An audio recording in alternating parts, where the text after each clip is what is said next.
سب سے پہلے ہم دیکھتے ہیں ہمارے آقا صلی اللہ تعالی علیہ وسلم نے جو خود ارشاد فرمایا، کنت نبی و آدم بین الروح والجسد، جس کا مفہوم یہ کہ میں اس وقت بھی نبی تھا جب حضرت آدم علیہ الصلوۃ والسلام روح اور جسم کے درمیان میں تھے۔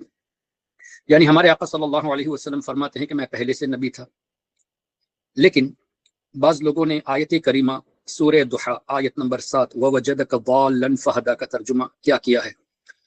پہلے آپ دیکھیں ابو العلا مودودی نے کیا ترجمہ کیا ہے، اور تمہیں ناواقف راہ پایا اور ہدایت بخشی۔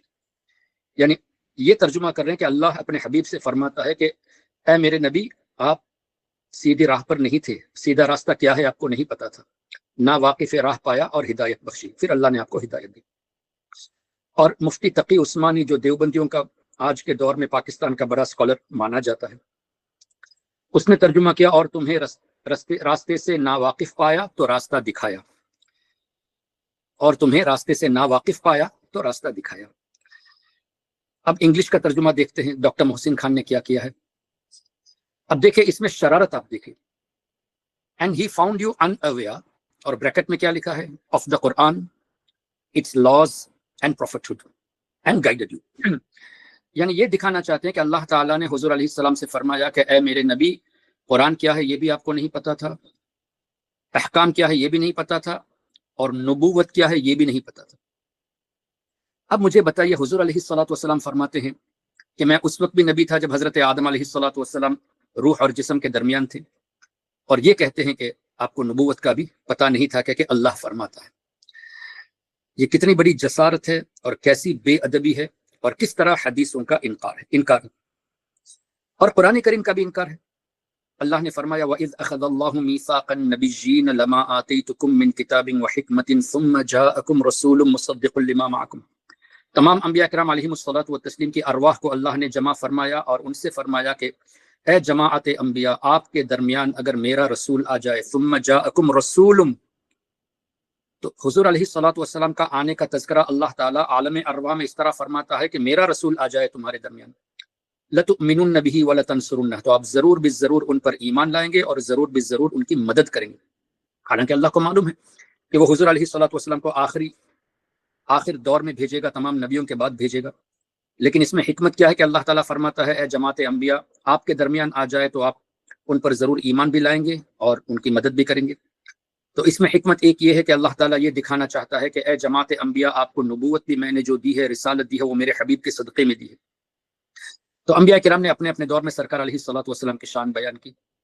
خیر، اس کی تفسیر کے لیے آپ اگر اعلیٰ حضرت کی کتاب تجلی الیقین بان نبینا سید المرسلین، نبی پاک صلی اللہ علیہ وسلم سید المرسلین ہے، تمام رسولوں کے سردار ہے، یہ رسالہ فتاوی رضویہ شریف کی 30 لاسٹ جلد میں ہے، 30 جلد میں ہے، تجلی الیقین بان نبینا سید المرسلین۔ اس میں آپ دیکھیں گے تو اس کی حکمتیں آپ کو اعلیٰ حضرت کی تحریر سے آپ کو مل جائے گی۔ تو اب کہنے کا مطلب یہ ہے کہ اللہ تعالیٰ نے عالم ارواح میں انبیاء کرام کے سامنے رسول کا لفظ استعمال فرمایا، اور یہ کہتے ہیں کہ حضور علیہ الصلوۃ والسلام کو نبوت کیا ہے یہ بھی پتہ نہیں تھا۔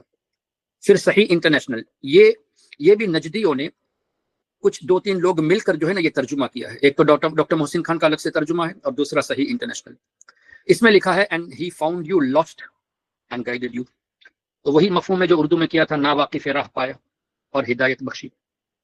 اب ہم جاتے ہیں تفسیر میں کہ کیا کسی مفسر نے یہ جملہ کہا ہے کہ حضور علیہ الصلوۃ والسلام نبوت سے بے خبر تھے، یا حضور علیہ الصلوۃ والسلام ناواقف راہ تھے، یا حضور علیہ الصلوۃ والسلام کو ہدایت کیا ہے پتہ نہیں تھا، نبوت کیا ہے پتہ نہیں تھا، سیدھا راستہ کیا ہے پتہ نہیں تھا؟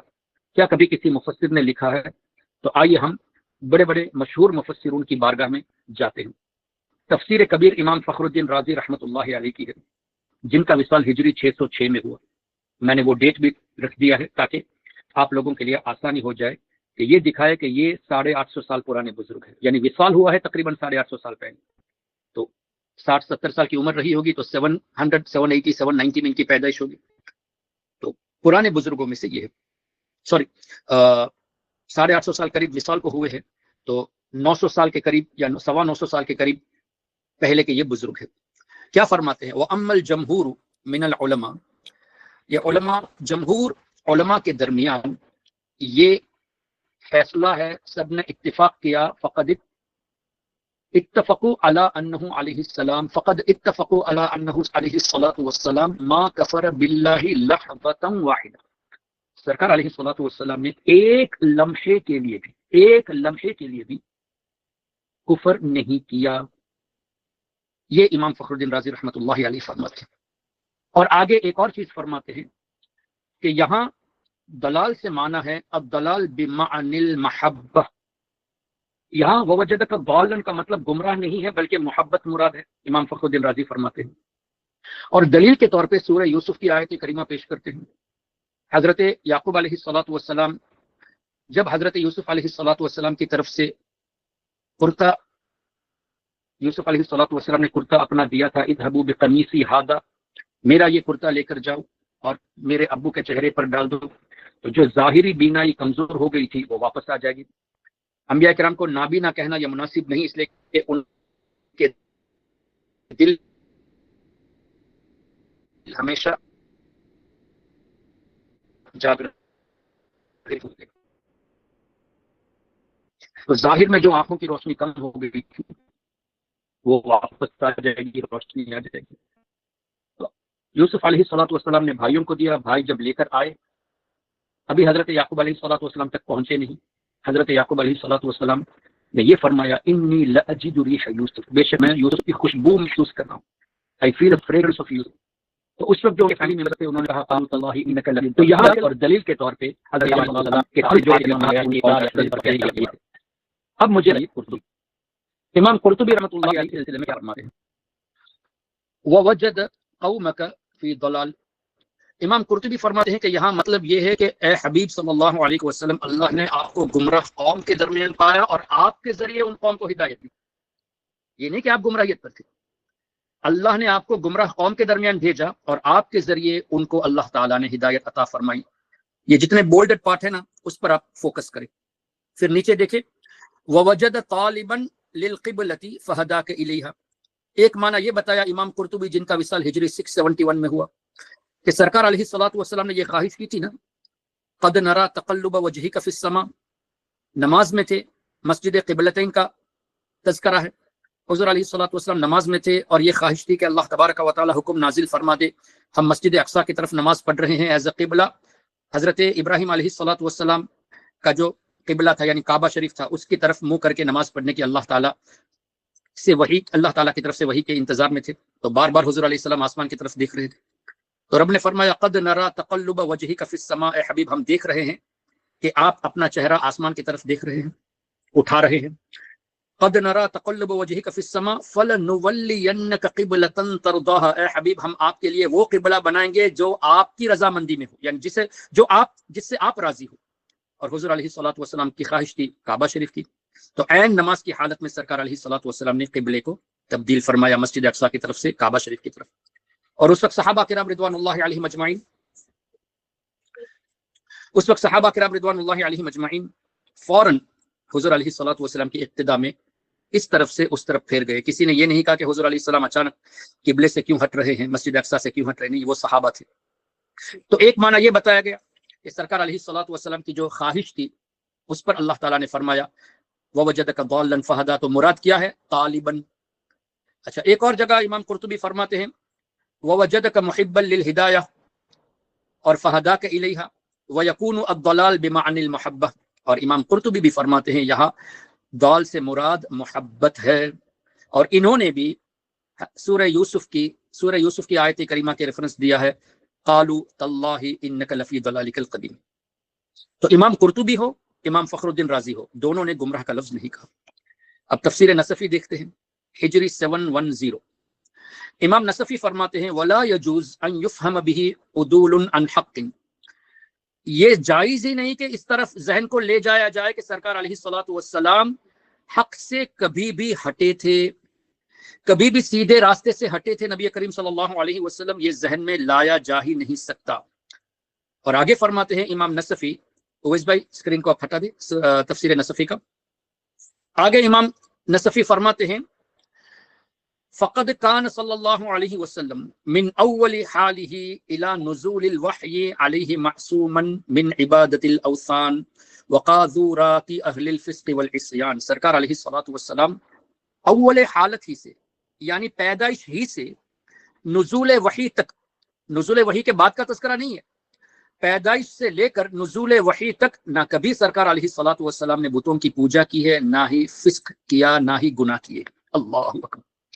تو گمراہ کا لفظ کہاں سے یہ لوگ لائے؟ تقی عثمانی ہو یا ابو العلا مودودی ہو جماعت اسلامی کا فاؤنڈر، یا ڈاکٹر محسن خان ہو، یا صحیح انٹرنیشنل کے نام سے جو چھپا ہے۔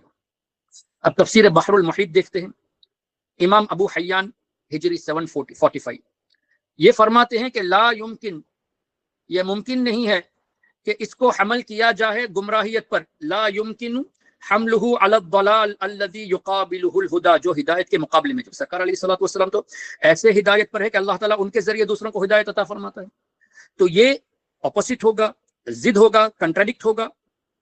تو یہ ممکن ہی نہیں ہے کہ یہاں گمراہی مراد لے ہدایت کے مقابلے میں، لأن الانبیاء علیہم السلام معصومون من ذالک، اس لیے کہ تمام انبیاء کرام علیہم الصلوۃ والتسلیم اس سے معصوم ہے۔ اور نیچے امام ابو حیان فرماتے ہیں، جو نیچے آپ دیکھیں لاسٹ 2 لائنز میں جو بولڈڈ لائن ہے، ای وجد رہتک ضالا فہداہ بک، اللہ نے آپ کی قوم کو گمراہ پایا اور آپ کے ذریعے آپ کی قوم کو اللہ نے ہدایت عطا فرمائی۔ اب ان لوگوں نے ترجمہ کیا آپ کو ناواقف راہ پایا، آپ کو نبوت سے بے خبر پایا، لیکن مفسرون کیا فرماتے ہیں؟ آپ کے ذریعے گمراہ قوم کو اللہ نے ہدایت دی۔ اور یہ بھی ترجمہ فرمایا کہ یہاں ضال سے مراد محبت ہے۔ اور آگے بڑھتے ہیں۔ حافظ ابن کثیر، یہ ابن تیمیہ کا اسٹوڈنٹ ہے۔ ممکن ہے کہ ابن تیمیہ کے اسٹوڈنٹ نے گمراہ کا لفظ لکھا ہو، لیکن اس نے بھی نہیں لکھا، اس لیے کہ یہ ابن کثیر کو فالو کرتے ہیں، تو ہو سکتا ہے کہ ان کو وہاں سے ریفرنس ملا ہو، لیکن ابن کثیر نے بھی نہیں لکھا۔ ابن کثیر نے کیا لکھا ہے؟ المراد بہذا انہ علیہ السلام ضل فی شعاب مکہ وہو صغیر، اس سے مراد یہ ہے کہ نبی پاک صلی اللہ علیہ وسلم مکہ شریف میں اپنے بچپنے میں تھوڑی دیر کے لیے نظروں سے اوجل ہو گئے تھے، تو اللہ تعالیٰ اس کی طرف اشارہ فرماتا ہے۔ ثم رجع، پھر سرکار علیہ السلام لوٹے، تو جو تھوڑی دیر کے لیے نظروں سے اوجل ہوئے تھے لوگوں کی، اس کی طرف اشارہ ہے، یہ ابن کثیر نے لکھا۔ اور دوسرا معنی یہ لکھا ہے کہ یہ بھی کہا گیا وقیل انہ ضل وہو مع عمہ فی طریق الشام، اپنے چچا جناب ابو طالب کے ساتھ جب ملک شام کی طرف سفر کر رہے تھے تو تھوڑی دیر کے لیے نظروں سے اوجل ہو گئے تھے، اس کی طرف اشارہ ہے۔ اچھا، تفسیر الدر المنصور امام جلال الدین سیوطی رحمۃ اللہ علیہ، وہ کیا فرماتے ہیں؟ قال وجد بین ضالین، اے حبیب اللہ تعالیٰ نے آپ کو گمراہوں کے درمیان پایا اور آپ کے ذریعے انہیں اللہ نے ہدایت عطا فرمائی، ان کی گمراہیت کو دور فرمایا۔ تفسیر روح المعانی امام آلوسی کیا فرماتے ہیں؟ اور امام آلوسی اپنی طرف سے نہیں فرما رہے ہیں، ہم سب کے امام سیدنا امام اعظم اور سیدنا امام مالک کے پیر و مرشد حضرت امام باقر کے صاحبزادے سیدنا امام جعفر صادق رضی اللہ تعالیٰ عنہ کا قول پیش کرتے ہیں امام آلوسی تفسیر روح المعانی میں۔ وقال جعفر الصادق رضی اللہ عنہ، تو یہاں محبت مراد لیا گیا ہے، کنت ضالا عن محبتی لک فی الازل فمننت علیک بمعرفتی، اللہ تعالیٰ نے حضور علیہ الصلوۃ والسلام کی یہاں شان بیان فرمائی ہے، تو یہاں بھی محبت کا ذکر ہے اور اللہ تعالیٰ کے نعمت نبی پاک صلی اللہ علیہ وسلم پر اس کا ذکر ہے، یہ امام جعفر صادق رضی اللہ تعالیٰ عنہ کی تفسیر کی روشنی میں۔ اب ان تفاسیر کا نچوڑ دیکھے، اعلیٰ حضرت امام احمد رضا رحمۃ اللہ علیہ نے کیا ترجمہ فرمایا؟ And Allah found you deeply engrossed in his love so directed you، اور اردو میں جو اصل ترجمہ ہے، اور تمہیں اپنی محبت میں خود رفتہ پایا تو اپنی طرف راہ دی۔ اب آپ خود فیصلہ کریں۔ تفاسیر میں کسی بھی جگہ یہ نہیں کہ سرکار علیہ الصلوۃ والسلام نبوت سے بے خبر تھے، بلکہ یہ لکھا ہے کہ بچپن ہی سے، پیدائش ہی سے سرکار علیہ الصلوۃ والسلام نزول وحی تک گناہوں سے پاک تھے، تو گمراہ رہنے کا تو سوال ہی نہیں ہے۔ اور نہ ہی کسی نے اس طرح، کسی مفسر نے اس طرح لکھا، نگیٹیوٹی کے ساتھ لکھا سرکار علیہ الصلوۃ والسلام کے، کہ آپ سیدھی راہ پر نہیں تھے، آپ کو قرآن کے احکام کا علم نہیں تھا، آپ کو نبوت کا علم نہیں تھا۔ لیکن ان لوگوں نے کہاں سے یہ سب لیا؟ دشمنی نہیں تو اور کیا ہے، حضور علیہ السلام کے تعلق سے بغض نہیں تو اور کیا ہے۔ اعلیٰ حضرت رضی اللہ تعالیٰ عنہ نے جو ترجمہ فرمایا، اور تمہیں اپنی محبت میں خود رفتہ پایا تو اپنی طرف راہ دی، اب آپ فیصلہ کریں کہ اعلیٰ حضرت کا ترجمہ تفاسیر کی روشنی میں ہے یا نہیں۔ امام جعفر صادق کے قول کے مطابق ہے، امام فخر الدین رازی رحمۃ اللہ علیہ کے قول کے مطابق ہے، امام قرطبی کے قول کے مطابق ہے۔ تو یہ الحمدللہ فرق آپ دیکھ سکتے ہیں تراجم میں۔ اس لیے آپ لوگوں سے گزارش ہے کہ ہرگز کسی دیوبندی کا ترجمہ آپ تو رکھیں گے نہیں، اگر کسی جگہ دیکھو تو آپ کنزل ایمان دے کر اس کو ریپلیس کر لیں، اور وہ قرآن کریم جس کا ترجمہ غیروں نے کیا ہے اس کو آپ اپنے پاس رکھ لے، کسی اچھی جگہ پہ اس کو صاف جگہ پہ دفن کر دے، اور پڑھنے کے لیے اگر کسی کو دے تو کنزل ایمان شریف ہی دے۔